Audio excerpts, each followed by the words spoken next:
before he crossed the ocean, before he burned an entire kingdom to ash, before his name became a prayer on the lips of millions, there was one moment, one single moment, that made Hanuman, Hanuman.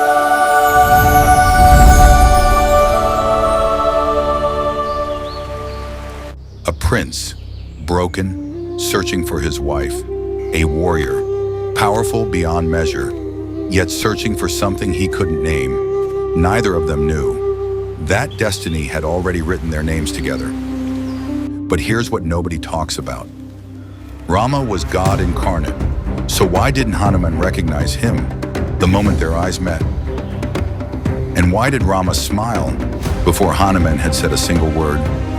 What happened in that forest was not just a meeting, it was the beginning of the greatest devotion the world has ever witnessed, Hanuman.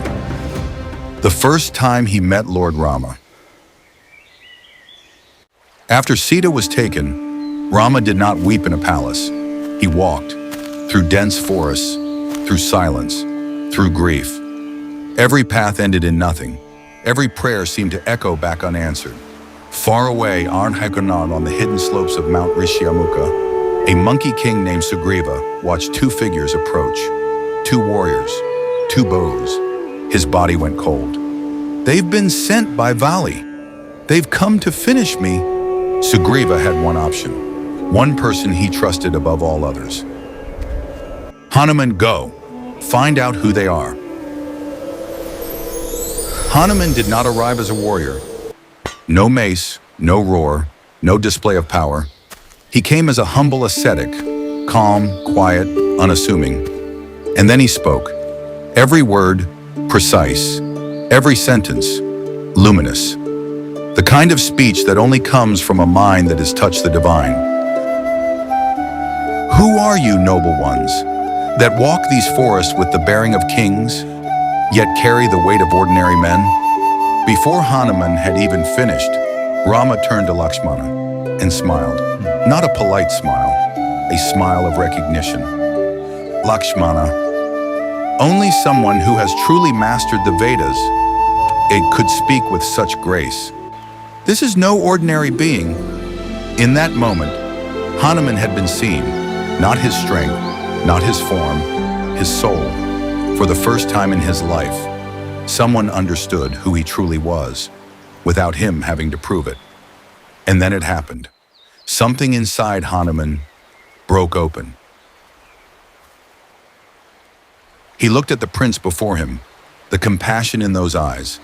Not the compassion of a king for his subjects, but the love of something infinite looking at something it had always cherished, the peace in that voice, the stillness that surrounded him like the eye of a storm.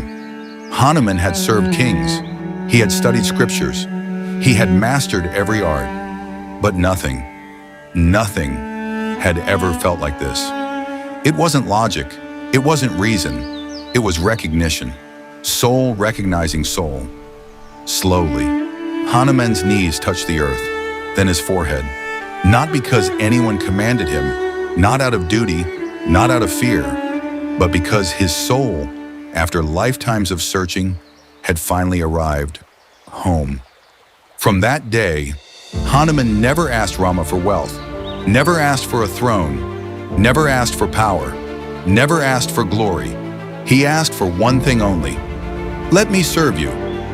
That devotion carried him across 100 miles of open ocean. That devotion made him stand alone before Ravana's entire court and feel no fear. That devotion moved a mountain. Thousands of years have passed. Empires have risen and crumbled. Languages have been born and forgotten.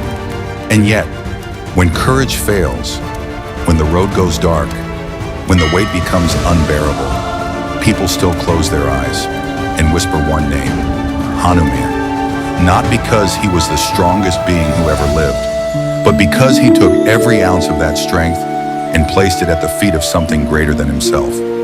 Jai Shri Ram.